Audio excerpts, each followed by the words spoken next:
Hello everyone, welcome to Akais Academy. I am Vilas Rathod. So today we will be going to discuss the fifth lecture of Indian economy.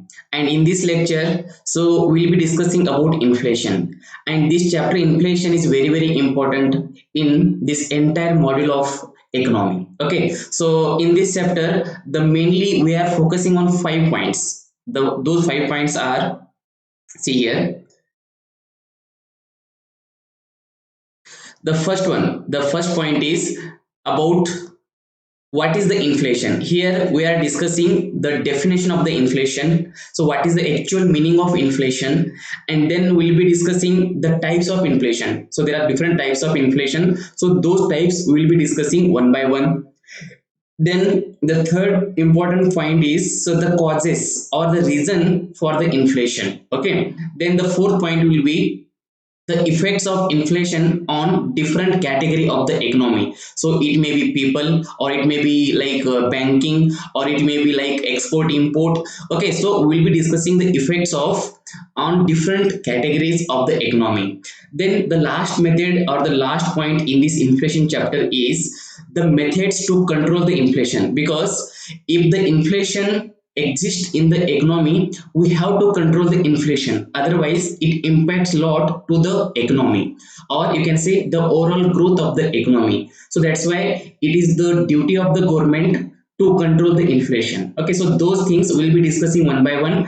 And this chapter is very important. Again, each year in UPSC or KPSC, so one or two questions confirm from this chapter inflation, and again you can expect one question in the mains as well. So that's why this chapter is very important, because this chapter is mainly related to many other chapters, whether it is banking or whether it is the current situation of the economy, like appreciation of the currency, depreciation of the currency. So all those things entirely revolves around this chapter. So that's why you should know the basic concept of the inflation, so that it will gives you the smart and easy way to understand the entire economy. Okay, so without delaying, so we'll start the chapter.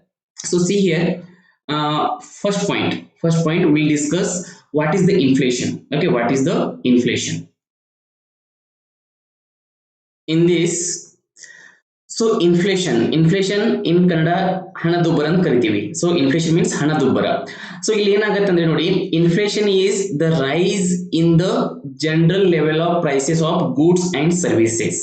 It is very important. Inflation is the rise in the general level of prices of goods and services in an economy over a period of time. Over a period of time ಅಂದ್ರೆ ಅಷ್ಟು short ಇರ್ಬೋದು, ಅಷ್ಟು long ಇರ್ಬಾರ್ದು. Short term means ಇವತ್ತೇನಾದ್ರೂ price ಹೆಚ್ಚಿಗೆ ಆಗಿರುತ್ತೆ, after 2 days price ಕಡಿಮೆ ಆಗುತ್ತೆ, ನಾವು ಅದಕ್ಕೆ ಇನ್ಫ್ಲೇಷನ್ ಆಗಿಲ್ಲ.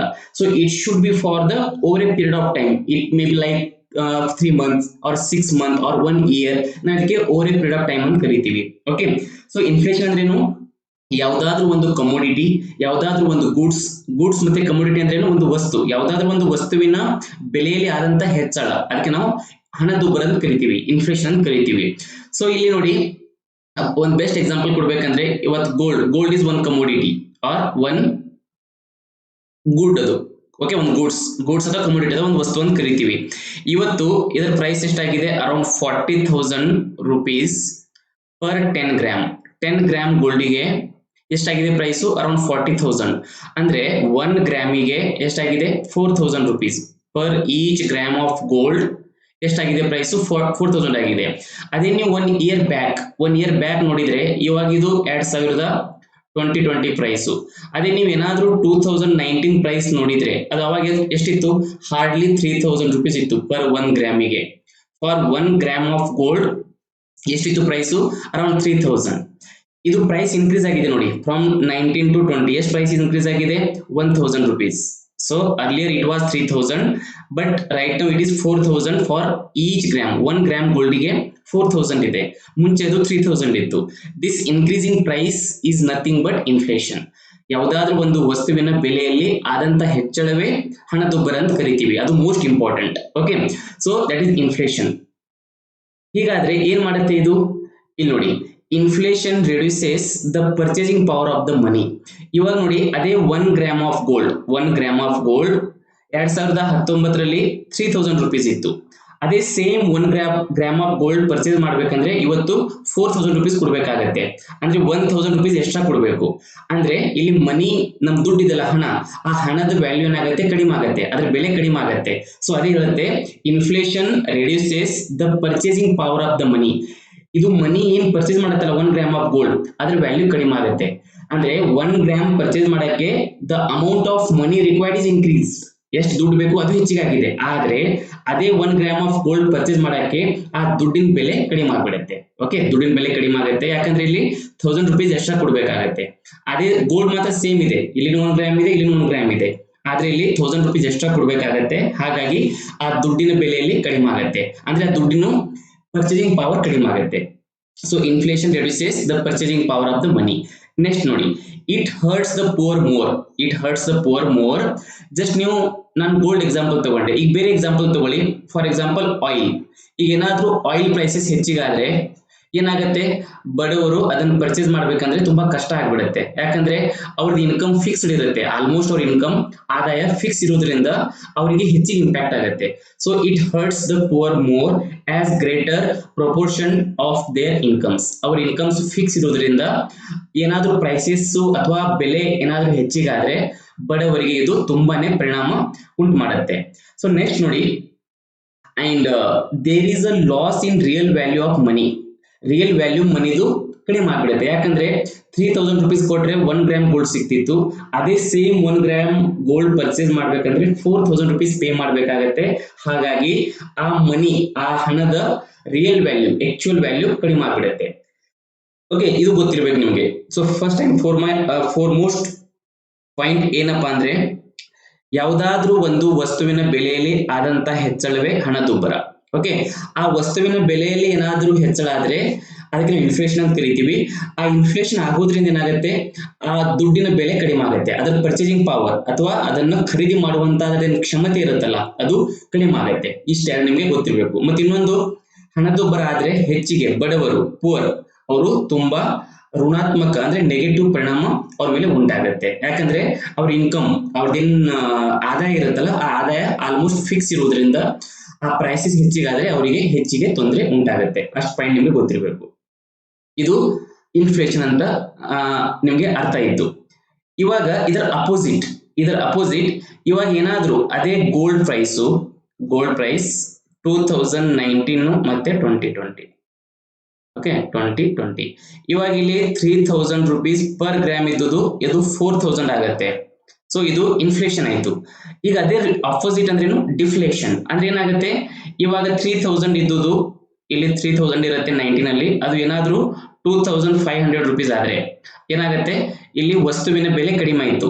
ಈ ವಸ್ತುವಿನ ಬೆಲೆ ಕಡಿಮೆ ಆದ್ರೆ ನಾವು ಅದಕ್ಕೆ ಡಿಫ್ಲೇಷನ್ ಅಂತ ಕರಿತೀವಿ. Okay, so it is deflation. ಇದು ಡಿಫ್ಲೇಷನ್. ಇನ್ಫ್ಲೇಷನ್ ಅಂದ್ರೇನು, ಆ ವಸ್ತುವಿನ ಬೆಲೆಯಲ್ಲಿ ಆದಂತ ಹೆಚ್ಚಳ. ಈ ಡಿಫ್ಲೇಷನ್ ಅಂದ್ರೇನು, ಆ ವಸ್ತುವಿನ ಬೆಲೆಯಲ್ಲಿ ಆದಂತಹ ಏನು ಕಡಿಮೆ, ಅಥವಾ ಏನಂತೀವಿ ನಾವು, ಬೆಲೆಯಲ್ಲಿ ಆದಂತ ಕಡಿಮೆ, ಏನ್ ಬೆಲೆಯಲ್ಲಿ ಕಡಿಮೆ ಆಗತ್ತಲ್ಲ, ನಾವು ಅದಕ್ಕೆ ಏನಂತೀವಿ, ಡಿಫ್ಲೇಷನ್. ಇನ್ನೊಂದು ಬರುತ್ತೆ ಡಿಸ್ ಇನ್ಫ್ಲೇಷನ್ ಅಂತ, ಇನ್ನೊಂದು ಬರುವುದು ಡಿಸ್ ಇನ್ಫ್ಲೇಷನ್. ಈಗ ಡಿಸ್ ಇನ್ಫ್ಲೇಷನ್ ಏನಂದ್ರೆ, ಈಗ ಫಾರ್ ಎಕ್ಸಾಂಪಲ್ ಎಕನಾಮಿಯಲ್ಲಿ ಒಂದು 5% ಇನ್ಫ್ಲೇಷನ್ ಇರುತ್ತೆ ಅಂತ ತಿಳ್ಕೊಳ್ಳಿ. 5% ಇನ್ಫ್ಲೇಷನ್ ಇರುತ್ತೆ, ಆ 5% ಇರುವಂತ ಇನ್ಫ್ಲೇಷನ್ 4% ಆಗತ್ತೆ. ಸೊ ನಾವ್ ಇದಕ್ಕೆ ಡಿಸ್ ಇನ್ಫ್ಲೇಷನ್ ಕರಿತೀವಿ. Disinflation meaning, so decrease in the rate of inflation. ಮುಂಚೆ 5% ಇತ್ತದು ಇನ್ಫ್ಲೇಷನ್, ಅದು ಎಷ್ಟಾಗಿದೆ ಇವಾಗ 4% ಆಗಿದೆ. ಸೊ 4% ಆಯ್ತು. So this decrease in the rate of inflation is nothing but disinflation. ಅದೇ ಡಿಫ್ಲೇಷನ್ ಅಂದ್ರೆ decrease in the prices of the commodity, that is deflation. ಇಲ್ಲಿ price ಕಡಿಮೆ ಆದ್ರೆ ಡಿಫ್ಲೇಷನ್, ಇಲ್ಲಿ ಇನ್ಫ್ಲೇಷನ್ ರೇಟ್ ಕಡಿಮೆ ಆದ್ರೆ ಡಿಸ್ ಇನ್ಫ್ಲೇಷನ್. ಇದು ಮೂರಂತರೂ ನಿಮ್ಗೆ ಗೊತ್ತಿರಲೇಬೇಕು, ಯಾಕಂದ್ರೆ ತುಂಬಾ ಸಲ ಕ್ವಶನ್ ಬಂದಿದೆ, ಡಿಫ್ಲೇಷನ್ ಅಂದ್ರೇನು, ಇನ್ಫ್ಲೇಷನ್ ಅಂದ್ರೇನು, ಡಿಸ್ ಇನ್ಫ್ಲೇಷನ್ ಅಂದ್ರೇನು ಅಂತ ಕ್ವಶನ್ ಬಂದಿದೆ. ಸೊ ಡಿಸ್ ಇನ್ಫ್ಲೇಷನ್ ಅಂದ್ರೆ decrease in the rate of inflation. Deflation ಅಂದ್ರೆ decrease in the prices of the goods or the commodity. Inflation ಅಂದ್ರೇನು, increase in the prices of the commodity or increase in the prices of the any goods. Okay, so that is inflation. ಇವು 3 terms ಗೊತ್ತಾದ್ಮೇಲೆ next ನೋಡಿ, next one. So ಇಲ್ಲಿ okay, so next ನೋಡಿ, inflation has good as well as bad impacts. ಅಂದ್ರೆ inflation ಅಂದ್ರೆ ಹಣದುಬ್ಬರ. ಈಗ ತುಂಬಾ ಜನ ಅಂತಾರೆ ಹಣದುಬ್ಬರ ಅದು ಆರ್ಥಿಕತೆಗೆ ಏನು ಯಾವಾಗ್ಲೂ ನೆಗೆಟಿವ್ ಇರುತ್ತೋ ಪಾಸಿಟಿವ್ ಇರುತ್ತೋ ಅಂತ ಕ್ವಶನ್ ಕೇಳ್ತಾರೆ. ಅವಾಗ ನೀವು ಹೇಳ್ಬೋದು ಇನ್ಫ್ಲೇಷನ್ ಒಳ್ಳೇದು ಇದೆ ಕೆಟ್ಟದ್ದು ಇದೆ. ಸೊ ಒಳ್ಳೇದು ಯಾವ ರೀತಿಯಾಗಿದೆ, ಕೆಟ್ಟದ್ದು ಯಾವ ರೀತಿಯಾಗಿದೆ ಅದು ನಿಮಗೆ ಗೊತ್ತಾಗಬೇಕು. ಇವಾಗ ನೋಡಿ, ಫಸ್ಟ್ ನಾವು ಇನ್ಫ್ಲೇಷನ್ ನೆಗೆಟಿವ್ ಇಂಪ್ಯಾಕ್ಟ್ಸ್ ಏನಿದೆ ನೋಡೋಣ. ನೆಗೆಟಿವ್ ಅಂದ್ರೆ ಇನ್ಫ್ಲೇಷನ್ ಅಂದ್ರೆ ಹಣದುಬ್ಬರ ಹೆಚ್ಚಿಗಾದ್ರೆ ಆರ್ಥಿಕತೆ ಮೇಲೆ ಏನೇನು ಪರಿಣಾಮ ಆಗುತ್ತೆ. ಅದರಲ್ಲಿ first, it reduces the purchasing power of the ಮನಿ. ಆ ಹಣದ ಪರ್ಚೇಸಿಂಗ್ ಪವರ್ ಇದೆಯಲ್ಲ, ಖರೀದಿ ಮಾಡುವಂತ ಏನಾದ್ರೂ ಕ್ಷಮತೆ ಇದೆಯಲ್ಲ, ಅದು ಕುಗ್ಗುತ್ತೆ, ಅದು ಕಡಿಮೆ ಆಗುತ್ತೆ. ಓಕೆ, ಸೊ ಫಸ್ಟ್ ಪಾಯಿಂಟ್ ನೋಡಿ, ಇಟ್ ರೆಡ್ಯೂಸಸ್ ದ ಸೇವಿಂಗ್ಸ್. ಅದು ಸೇವಿಂಗ್ ಕಡಿಮೆ ಮಾಡುತ್ತೆ.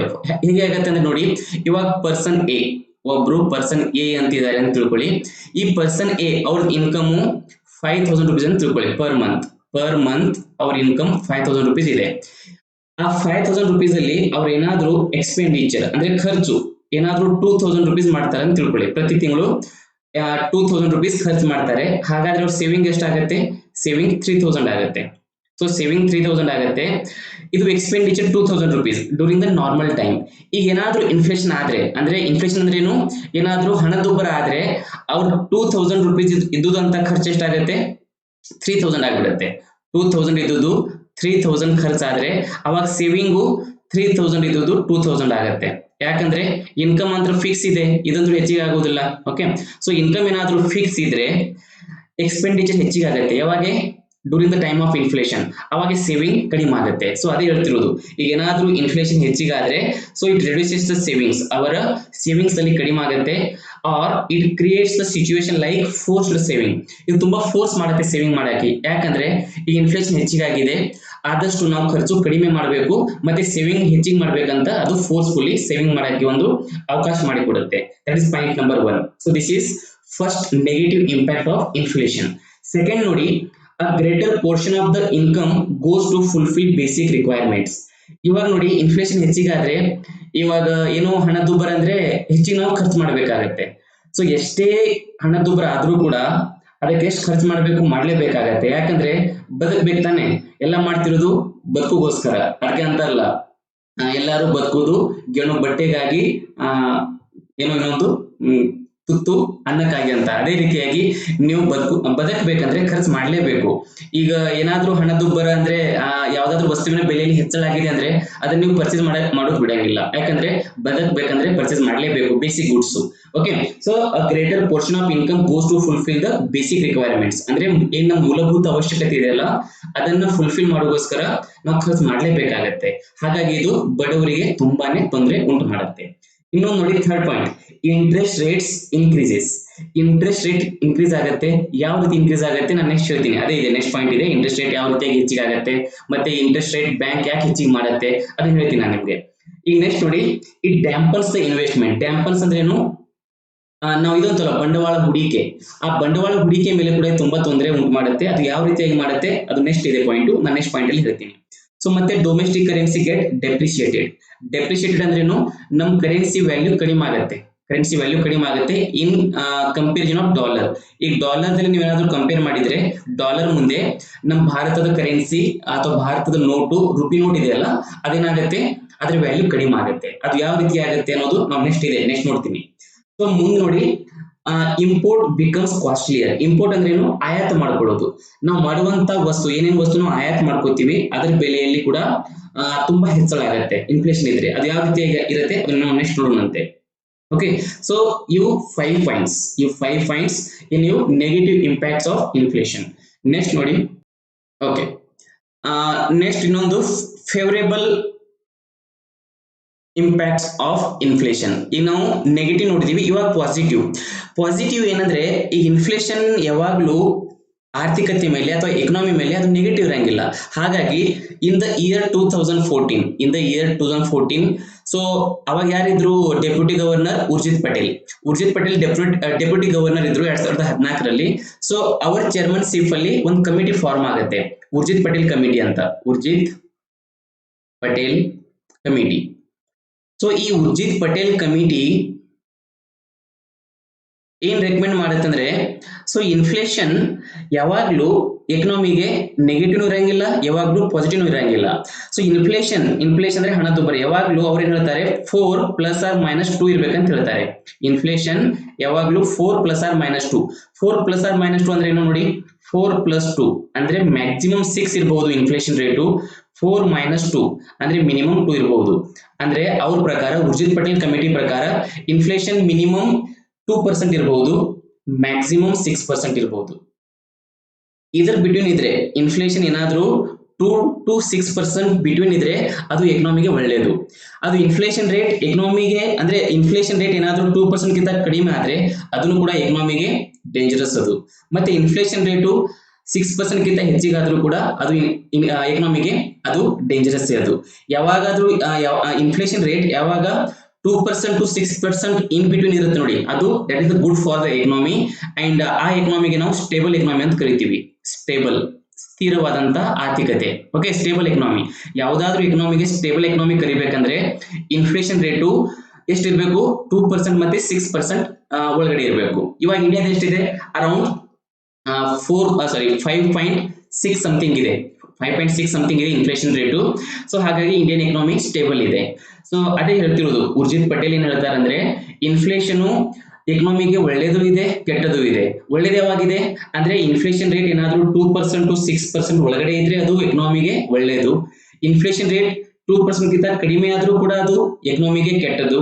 ಮತ್ತೆ 6% ಗಿಂತ ಹೆಚ್ಚಿಗಾದ್ರೂ ಕೂಡ ಅದು ಎಕನಾಮಿಗೆ ಒಂದು ಪರಿಣಾಮ, ಇದು ಕೆಟ್ಟದಂತ ಪರಿಣಾಮ ಬೀರುತ್ತಂತ ಉರ್ಜಿತ್ ಪಟೇಲ್ ಹೇಳ್ತಾರೆ. ಸೊ ಇದು ಮೋಸ್ಟ್ ಇಂಪಾರ್ಟೆಂಟ್, ಉರ್ಜಿತ್ ಪಟೇಲ್ ಹೇಳಿರುವಂತ ರಿಪೋರ್ಟ್. ಅದೇ ಅವಾಗ MPC ಅಂದ್ರೆ ಮಾನಿಟರಿ ಪಾಲಿಸಿ ಕಮಿಟಿ ಅವಾಗ ಇರಲಿಲ್ಲ. ಯಾಕಂದ್ರೆ ಇದು ಮಾನಿಟರಿ ಪಾಲಿಸಿ ಕಮಿಟಿ ಬಂದಿರೋದು 2016ರಲ್ಲಿ. ಸೊ ಈ ಮಾನಿಟರಿ ಪಾಲಿಸಿ ಕಮಿಟಿ ಏನ್ ಮಾಡತ್ತಂದ್ರೆ ಇವೆಲ್ಲ ರೇಟ್ ನ ಫಿಕ್ಸ್ ಮಾಡುತ್ತೆ.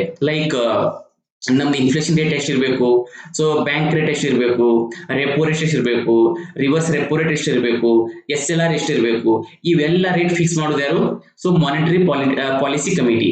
ಸೊ ಈ ಕಮಿಟಿ ಬರೋಕ್ಕಿಂತ ಮುಂಚೆ ಎಲ್ಲ RBI ಗವರ್ನರ್ ಮಾಡ್ತಾ ಇದ್ರು. ಹಾಗಾಗಿ ಉರ್ಜಿತ್ ಪಟೇಲ್ 2014ರಲ್ಲಿ ಹೇಳ್ತಾರೆ ಇನ್ಫ್ಲೇಷನ್ ರೇಟು ಇಷ್ಟಿರ್ಬೇಕಂತ. ಆದ್ರೆ ಮಾನಿಟರಿ ಪಾಲಿಸಿ ಕಮಿಟಿ 2016ರಲ್ಲಿ ಬರುತ್ತೆ.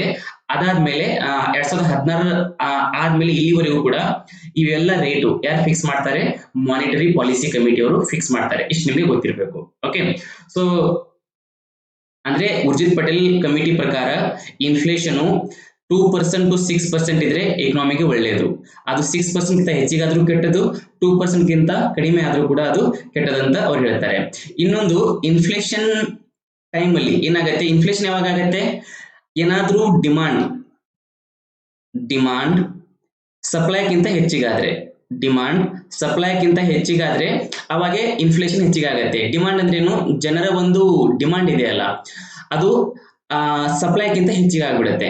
ಯಾಕಂದ್ರೆ ಈಗ ಸಡನ್ಲಿ ಪಾಪ್ಯುಲೇಷನ್ ಜನಸಂಖ್ಯೆ ಹೆಚ್ಚಿಗಾಗತ್ತೆ. ಜನಸಂಖ್ಯೆ ಹೆಚ್ಚಿಗಾದ್ರೆ ಸಪ್ಲೈ ಮಾತ್ರ ಕಾನ್ಸ್ಟೆಂಟ್ ಇರುತ್ತೆ. ಹಾಗಾಗಿ ಪಾಪ್ಯುಲೇಷನ್ ಹೆಚ್ಚಿಗಾದ್ರೆ, ಜನಸಂಖ್ಯೆ ಹೆಚ್ಚಿಗಾದ್ರೆ ಡಿಮಾಂಡ್ ಹೆಚ್ಚಿಗಾಗತ್ತೆ. ಸೊ ಡಿಮಾಂಡ್ ಹೆಚ್ಚಿಗಾದ್ರೆ ಡೆಫಿನೆಟ್ಲಿ ಏನಾಗುತ್ತೆ, ಅದ್ರ ಬೆಲೆಯಲ್ಲಿ ಹೆಚ್ಚಿಗಾಗುತ್ತೆ, ಪ್ರೈಸಸ್ ಹೆಚ್ಚಿಗಾಗತ್ತೆ. ಸೊ ಪ್ರೈಸಸ್ ಹೆಚ್ಚಿಗಾಗೋದ್ರಿಂದ ಏನಾಗುತ್ತೆ, ಅದು ಮತ್ತಷ್ಟು ಸಪ್ಲೈ ಹೆಚ್ಚಿಗೆ ಮಾಡಕ್ಕೆ ಅವಕಾಶ ಮಾಡಿಕೊಡುತ್ತೆ. ಅಂದ್ರೆ ಸಪ್ಲೈ ಹೆಚ್ಚಿಗೆ ಮಾಡಕ್ಕೆ ಉತ್ತೇಜನ ಕೊಡುತ್ತೆ. ಹಾಗಾಗಿ ಮೋಸ್ಟ್ ಆಫ್ ದ ಇಂಡಸ್ಟ್ರೀಸ್ ಏನ್ ಮಾಡುತ್ತೆ, ಹೆಚ್ಚಿಗೆ ಪ್ರೊಡಕ್ಷನ್ ಮಾಡ್ತಾರೆ, ಉತ್ಪಾದನೆ ಹೆಚ್ಚಿಗೆ ಮಾಡ್ತಾರೆ. ಸೊ ಹೆಚ್ಚಿಗೆ ಉತ್ಪಾದನೆ ಮಾಡೋದ್ರಿಂದ ಅವರಿಗೆ ಲೇಬರ್ ಹೆಚ್ಚಿಗೆ ಬೇಕು. ಸೊ ಲೇಬರ್ ಹೆಚ್ಚಿಗೆ ಬೇಕು, ಯಾಕಂದ್ರೆ ಹೆಚ್ಚಿಗೆ ಉತ್ಪಾದನೆ ಮಾಡಬೇಕಾಗಿದೆ. ಸೊ ಲೇಬರ್ ಹೆಚ್ಚಿಗೆ ಬೇಕಂದ್ರೆ ಏನಾಗುತ್ತೆ, ಇಲ್ಲಿ ಉದ್ಯೋಗ ತುಂಬಾ ಜನರಿಗೆ ಸಿಗುತ್ತೆ. ಸೊ ಇಲ್ಲಿ ಎಂಪ್ಲಾಯ್ಮೆಂಟ್ ಹೆಚ್ಚಿಗಾಗುತ್ತೆ. So employment increases. So employment ಹೆಚ್ಚಿಗಾಗುತ್ತೆ ಇನ್ಫ್ಲೇಷನ್ ಹೆಚ್ಚಿಗಾದ್ರೆ. ಅದು ಎಲ್ಲಿವರೆಗೆ, ಅರೌಂಡ್ 6%. ಸೊ 6% ಗಿಂತ ಮತ್ತೆ ಇನ್ಫ್ಲೇಷನ್ ಹೆಚ್ಚಿಗಾದ್ರೆ ಅದು ಡೇಂಜರಸ್ ಅದು ಎಕನಾಮಿಗೆ. ಸೊ 6% ವರೆಗೂ ಏನಾದ್ರೂ ಇನ್ಫ್ಲೇಷನ್ ಆದ್ರೂ ಕೂಡ ಏನ್ ತೊಂದರೆ ಇಲ್ಲ, ಪ್ರೊಡಕ್ಷನ್ ಹೆಚ್ಚಿಗಾಗತ್ತೆ. ಪ್ರೊಡಕ್ಷನ್ ಹೆಚ್ಚಿಗಾಗೋದ್ರಿಂದ ಆ ಕಂಪ್ನಿಗೂ ಪ್ರಾಫಿಟ್ ಆಗುತ್ತೆ.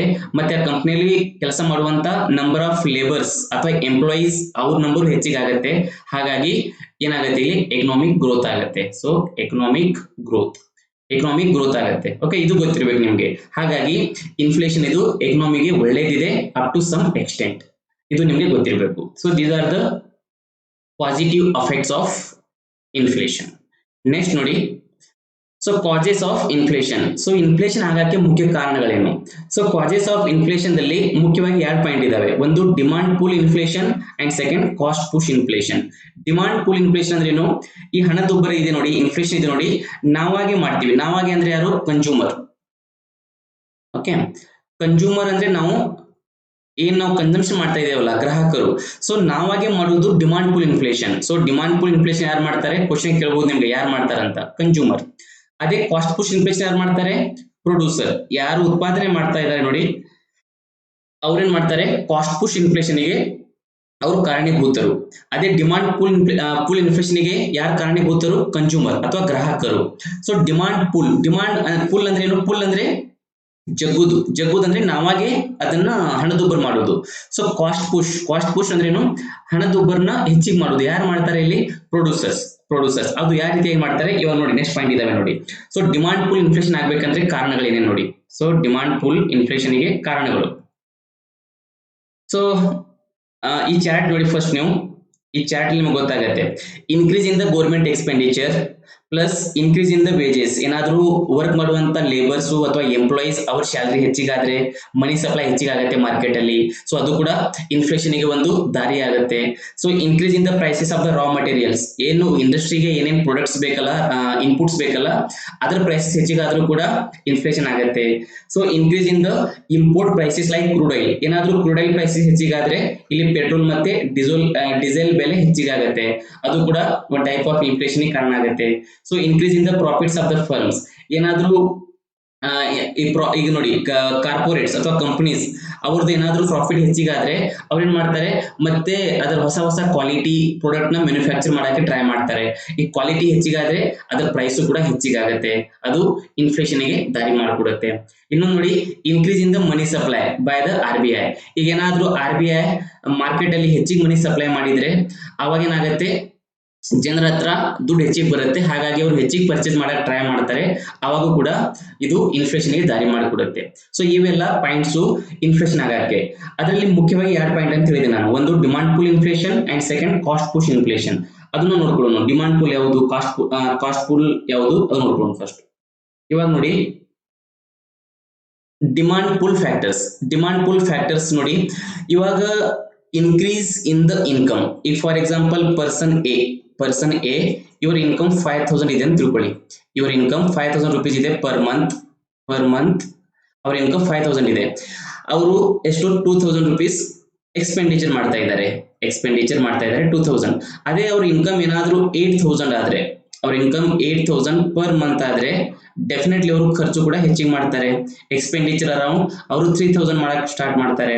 ಓಕೆ, ಯಾಕಂದ್ರೆ ಇಲ್ಲಿ ದುಡ್ಡು ಹೆಚ್ಚಿಗೆ ಬರ್ತಾ ಇದೆ. ಅದೇ ರೀತಿಯಾಗಿ ನೋಡಿ, ಯಾರಾದ್ರೂ ಆಗ್ಲಿ, ಸೊ ದುಡ್ಡು ಹೆಚ್ಚಿಗೆ ಬಂದ್ರೆ ಡೆಫಿನೆಟ್ಲಿ ಅವ್ರು ಏನ್ ಮಾಡ್ತಾರೆ? ಖರ್ಚು ಹೆಚ್ಚಿಗೆ ಮಾಡ್ತಾರೆ. ಅದೇ ರೀತಿಯಾಗಿ ಸೇಮ್ ಹಿಯರ್, ಏನಾದ್ರೂ ಇನ್ಕಮ್ ಹೆಚ್ಚಿಗಾದ್ರೆ ಏನಾಗತ್ತೆ?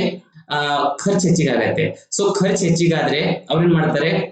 ಈಗ ನಮ್ ಸಪ್ಲೈ ಅಂತೂ ಸೇಮ್ ಇದೆ, ಸಪ್ಲೈ ಸೇಮ್ ಇದೆ. ಫಾರ್ ಎಕ್ಸಾಂಪಲ್ ಈಗ ಸ್ಕೂಟಿ ತಗೊಳ್ಳಿ. ಇವಾಗ ಮುಂಚೆ ಸ್ಕೂಟಿ ಅರೌಂಡ್ 100 ಸ್ಕೂಟಿ ಮ್ಯಾನುಫ್ಯಾಕ್ಚರ್ ಆಗ್ತಾ ಇದಾವ ಅಂತ ತಿಳ್ಕೊಳ್ಳಿ. ಸೊ ಮುಂಚೆ ತುಂಬಾ ಜನ ಅಂದ್ರೆ ಅರೌಂಡ್ 60 ಜನ ಅದು ಪರ್ಚೇಸ್ ಮಾಡ್ತಾ ಇದ್ರು. ಮತ್ತೆ 40 ಸ್ಕೂಟಿ ಅಲ್ಲೇ ಸ್ಟಾಕ್ ಇರ್ತಿತ್ತು ಅಂತ ತಿಳ್ಕೊಳ್ಳಿ. 40 ಸ್ಕೂಟಿ ಸ್ಟಾಕ್ ಇರ್ತಿತ್ತು, ಯಾರು ಪರ್ಚೇಸ್ ಮಾಡ್ತಿರ್ಲಿಲ್ಲ. ಅದೇ ಈ ಪರ್ಸನ್ ಎ ಮುಂಚೆ 5000 ರೂಪಾಯಿ ಸ್ಯಾಲರಿ ಇತ್ತು. ಸ್ಕೂಟಿ ತಗೊಳ್ಳುವಷ್ಟು ಅವರಿಗೆ ಇದು ಇಲ್ಲ, ಆದಾಯ ಇರಲಿಲ್ಲ. ಇವಾಗ ಏನಾದ್ರೂ 8000 ಆದ್ರೆ ಇಲ್ಲಿ ಸೇವಿಂಗ್ ಹೆಚ್ಚಿಗಾಯ್ತು. ಹಾಗಾಗಿ ಅವರು ಸ್ಕೂಟಿ ಪರ್ಚೇಸ್ ಮಾಡಕ್ ಟ್ರೈ ಮಾಡ್ತಾರೆ. ಹಾಗಾಗಿ ಇಲ್ಲಿ ಪರ್ಚೇಸಿಂಗ್ ಪವರ್ ಹೆಚ್ಚಿಗೆ ಅಂದ್ರೆ ನಂಬರ್ ಆಫ್ ಸ್ಕೂಟಿ ಏನ್ ಸೇಲ್ ಆಗತ್ತೆ ನೋಡಿ, ಅದು ಹೆಚ್ಚಿಗಾದ್ರೆ ಅವ್ರಿಗೆ ಗೊತ್ತಾಗತ್ತೆ, ಸ್ಕೂಟಿ ಮಾರಾಟ ಮಾಡೋರಿಗೆ ಏನಂದ್ರೆ ಇದು ಸ್ಕೂಟಿ ಮಾರಾಟ ಹೆಚ್ಚಿಗೆ ಆಗ್ತಾ ಇದೆ ಅಂತ ಹೇಳಿ ಅವರು ಬೆಲೆನೂ ಕೂಡ ಹೆಚ್ಚಿಗೆ ಮಾಡ್ತಾರೆ. ಆ ಬೆಲೆ ಹೆಚ್ಚಿಗಾದ್ರೆ ಏನಾಗುತ್ತೆ? ಅದೇ ಹಣದುಬ್ಬರ. So increase in the prices of the commodity is nothing but inflation. ಹಾಗಾಗಿ ಏನಾಗುತ್ತೆ? ಇಲ್ಲಿ ಇನ್ಕಮ್ ಹೆಚ್ಚಿಗಾದ್ರೆ ಅವ್ರ ಪರ್ಚೇಸಿಂಗ್ ಪವರ್ ಹೆಚ್ಚಿಗಾಗತ್ತೆ. ಅವ್ರ ಪರ್ಚೇಸ್ ಹೆಚ್ಚಿಗೆ ಮಾಡಿದ್ರೆ ಅದು ಇನ್ಫ್ಲೇಷನ್ ಕೂಡ ಹೆಚ್ಚಿಗಾಗತ್ತೆ. ಅದು ಗೊತ್ತಿರಬೇಕು.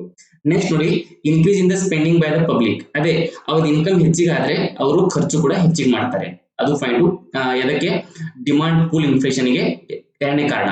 ಈ ಮೂರನೇ ಕಾರಣ ನೋಡಿ, ಇನ್ಕ್ರೀಸಿಂಗ್ ಪಾಪ್ಯುಲೇಷನ್. ಈಗ ಏನಾದ್ರೂ ಸಪ್ಲೈ ಸೇಮ್ ಇದೆ. ಫಾರ್ ಎಕ್ಸಾಂಪಲ್ ಇವಾಗ ನೋಡಿ 100 ಸ್ಕೂಟಿ ಇದಾವೆ. ಮುಂಚೆ ನಮ್ಮ ಜನಸಂಖ್ಯೆ ಎಷ್ಟಿತ್ತು, ಅರೌಂಡ್ 100 crore ಅಂತ ತಿಳ್ಕೊಳ್ಳಿ. 100 crore ಜನಸಂಖ್ಯೆ ಇತ್ತು, ಅದರಲ್ಲಿ 60 ಸ್ಕೂಟಿ ತಗೋತಾ ಇದ್ರ ಅರ್ಥ ಮಾಡ್ಕೊಳ್ಳಿ. ತುಂಬಾನೇ ತಗೋತಾರೆ, ಬಟ್ ನಾನು ಎಕ್ಸಾಂಪಲ್ ಕೊಡ್ತಾ ಇದ್ದೀನಿ. ಅದೇ 1 crore ಬದಲಾಗಿ 130 crore ಆದ್ರೆ ನಂಬರ್ ಆಫ್ ಸ್ಕೂಟಿ ಇದು ಪ್ರೈಸ್ ಇದು ನೋಡಿ, ಇವಾಗ ಸ್ಕೂಟಿ ಸೇಮ್ ಇದಾವೆ 100, ಆದ್ರೆ ಅದನ್ನ ಪರ್ಚೇಸ್ ಮಾಡೋರು ನಂಬರ್ ಹೆಚ್ಚಿಗೆ ಆಗ್ಬಿಡುತ್ತೆ. ಜನಸಂಖ್ಯೆ ಹೆಚ್ಚಿಗಾದ್ರೆ ಆ ಪರ್ಚೇಸ್ ಮಾಡುವಂತ ಜನಸಂಖ್ಯೆ ಹೆಚ್ಚಿಗಾಗತ್ತೆ. ಹಾಗಾಗಿ ಏನಾಗತ್ತೆ, ಆ ಸ್ಕೂಟಿ ಬೆಲೆ ಹೆಚ್ಚಿಗಾಗತ್ತೆ. ಆ ಸ್ಕೂಟಿ ಬೆಲೆ ಹೆಚ್ಚಿಗಾದ್ರೆ ಅದಕ್ಕೆ ನಾವು ಹಣದುಬ್ಬರ ಅಂತ ಕರಿತೀವಿ. Okay, so that is the inflation. Fourth point ನೋಡಿ, increase in the government expenditure. ಈಗ ಏನಾದ್ರೂ ಗೌರ್ಮೆಂಟ್ ಇವಾಗ ನೀವು LPG ಮುಂಚೆ ಎಲ್ಲ ಹಳ್ಳಿಯಲ್ಲಿ ಎಲ್ಲರೂ ತುಂಬಾ ಇದು ಯೂಸ್ ಮಾಡ್ತಾ ಇದ್ರು, ಲೈಕ್ ವುಡ್ಸ್. ಓಕೆ, ವುಡ್ಸ್ ಅಂದ್ರೆ ಎಲ್ಲ ಕಟ್ಟಿಗೆ ಯೂಸ್ ಮಾಡ್ತಾ ಇದ್ರು, ಒಲೆಗೆ. ಮೋಸ್ಟ್ಲಿ ಅವೆಲ್ಲ ಅನ್ನ ಬೇಯಿಸೋದಾಗ್ಲಿ, so most of the things ಎಲ್ಲ ಅವರು ವುಡ್ಸ್ ಯೂಸ್ ಮಾಡ್ತಾ ಇದ್ರು. ಆದ್ರೆ ಇವಾಗ ಉಜ್ವಲ ಯೋಜನಾ ಬಂದ್ಮೇಲೆ ಎಲ್ಲರಿಗೆ ಗೌರ್ಮೆಂಟ್ ಹೇಳ್ತು, ನಾವು ಇಷ್ಟೊಂದು ದುಡ್ಡು ಕೊಡ್ತೀವಿ, ನೀವು ಅದರಲ್ಲಿ ಒಂದು ಅರೌಂಡ್ 600 rupees ಹಾಕಿ ನಿಮ್ಗೆ LPG ನಾವು ಕೊಡ್ತೀವಿ ಅಂತ. ಸೊ ಗೌರ್ಮೆಂಟ್ ಖರ್ಚು ಮಾಡಿದ್ಮೇಲೆ ಜನ ಏನಂತಾರೆ, ಪರವಾಗಿಲ್ಲ ನೀವು ಇಷ್ಟು ಕೊಡ್ತಾ ಇದೀರ ಅಂದ್ರೆ ನಾವು ಸ್ವಲ್ಪ ದುಡ್ಡು ಹಾಕಿ ಅದನ್ನ ತಗೋತೀವಂತ. ಅಂದ್ರೆ ಗೌರ್ಮೆಂಟ್ ಖರ್ಚು ಹೆಚ್ಚಿಗೆ ಆಗತ್ತೆ. ಇಲ್ಲಿ ತುಂಬಾ ಸಲ ಗೌರ್ಮೆಂಟ್ ಇಲ್ಲಿ ನಿಮ್ಗೆ ಸಬ್ಸಿಡಿ ಕೊಡುತ್ತೆ. ಈಗ ನೀವೇನಾದ್ರೂ ಫರ್ಟಿಲೈಸರ್ಸ್ ಲೈಕ್ ಯೂರಿಯಾ ತಗೊಳ್ಳಿ, ಅಥವಾ ಏನಾದ್ರೂ ಸೀಡ್ಸ್ ಅಥವಾ ಲೈಕ್ ಇದು ಬೀಜಗಳು ಬಿತ್ತುಗೋಸ್ಕರ ನೀವು ಏನಾದ್ರೂ ಬೀಜ ತಗೊಂಡ್ರು ಕೂಡ ಗೌರ್ಮೆಂಟ್ ಸಬ್ಸಿಡಿ ಕೊಡುತ್ತೆ. ಅಂದ್ರೆ ಗೌರ್ಮೆಂಟ್ ಖರ್ಚಿಗೆ ಹೆಚ್ಚಿಗೆ ಆಗುತ್ತೆ. ಸೊ ಗೌರ್ಮೆಂಟ್ ಖರ್ಚು ಹೆಚ್ಚಿಗಾದ್ರೂ ಕೂಡ ಅದ್ರ ಪ್ರೈಸಸ್ ಹೆಚ್ಚಿಗಾಗತ್ತೆ. ಇದು ಮನಿ ಸಪ್ಲೈ ಹೆಚ್ಚಿಗಾಗತ್ತೆ ಮಾರ್ಕೆಟ್ ಅಲ್ಲಿ. ಈ ಮಾರ್ಕೆಟ್ ಅಲ್ಲಿ ಮನಿ ಸಪ್ಲೈ ಹೆಚ್ಚಿಗಾದ್ರೆ ಅದು ಏನಾಗುತ್ತೆ, ಹಣದುಬ್ಬರ ಆಗತ್ತೆ. ಅಂದ್ರೆ ಹಣದುಬ್ಬರಕ್ಕೆ 2 ಡೆಫಿನೇಷನ್ ಇದಾವೆ. ಒಂದು ಡೆಫಿನೇಷನ್ ಏನ್ ಹೇಳತ್ತಂದ್ರೆ, the general increase in the prices of the commodity. ಈ ಪ್ರೈಸಸ್ ಏನಾದ್ರೂ ಹೆಚ್ಚಿಗಾದ್ರೂ ಕೂಡ ಹಣದುಬ್ಬರ. ಅದೇ ಪ್ರೈಸಸ್ ಹೆಚ್ಚಿಗಾಗೋದ್ರಿಂದ ಮಾರ್ಕೆಟ್ ಅಲ್ಲಿ ಮನಿ ಸಪ್ಲೈ ಹೆಚ್ಚಿಗಾಗತ್ತೆ. ಮಾರ್ಕೆಟ್ ಅಲ್ಲಿ ಮನಿ ಸಪ್ಲೈ ಹೆಚ್ಚಿಗಾಗತ್ತೆ. ಆ ಮನಿ ಸಪ್ಲೈ ಹೆಚ್ಚಿಗಾದ್ರೂ ಕೂಡ ನಾವು ಹಣದುಬ್ಬರ ಅಂತ ಕರಿತೀವಿ, ಇನ್ಫ್ಲೇಷನ್ ಅಂತ ಕರಿತೀವಿ. So inflation means increase in the prices of the commodity is known as inflation, as well as with increase in the prices the money supply will increase in the market, that is also known as inflation. ಇದು ನಿಮಗೆ ಗೊತ್ತಿರಬೇಕು. ಈ government expenditure ಹೆಚ್ಚಿಗಾದ್ರೆ money supply ಹೆಚ್ಚಿಗಾಗತ್ತೆ. ಮನಿ supply ಹೆಚ್ಚಿಗಾದ್ರೆ ನಾವು ಅದಕ್ಕೆ inflation ಅಂತ ಕರಿತೀವಿ. Okay, so next ನೋಡಿ, increased expense on the social welfare. ಈ ಸೋಷಿಯಲ್ ವೆಲ್ಫೇರ್ ಅಂದ್ರೆ ತುಂಬಾ ಜನ ನಮ್ಮ ಅಜ್ಜ ಅಜ್ಜಿ ಆಗ್ಲಿ ಅಂತವರಿಗೆ ಪೆನ್ಷನ್ ಸಿಗುತ್ತೆ, ಓಲ್ಡ್ ಏಜ್ ಪೆನ್ಷನ್ ಅಂತ. ಆ ಪೆನ್ಷನ್ ಕೂಡ ಹೆಚ್ಚಿಗಾದ್ರೆ, ಮುಂಚೆ ದುಡ್ಡು ಇರ್ತಿರ್ಲಿಲ್ಲ, ಅವ್ರೇನು ಪರ್ಚೇಸ್ ಮಾಡ್ತಿರ್ಲಿಲ್ಲ. ಇವಾಗ ಅವ್ರ ಹತ್ರ ದುಡ್ಡು ಬರಕತ್ತು in the form of pension, ಅವರು ಕೂಡ ಖರ್ಚು ಮಾಡಕ್ ಸ್ಟಾರ್ಟ್ ಮಾಡ್ತಾರೆ. ಅವ್ರು ಖರ್ಚು ಮಾಡಕ್ ಸ್ಟಾರ್ಟ್ ಮಾಡಿದ್ರೆ ಏನಾಗುತ್ತೆ, ಡೆಫಿನೆಟ್ಲಿ ಆ ಕಮೋಡಿಟಿದು, ಆ ವಸ್ತುವಿನ ಬೆಲೆ ಹೆಚ್ಚಿಗಾಗಕ್ಕೆ ಸ್ಟಾರ್ಟ್ ಆಗುತ್ತೆ. ಸೊ ಇಲ್ಲಿ increase the expenses on social welfare.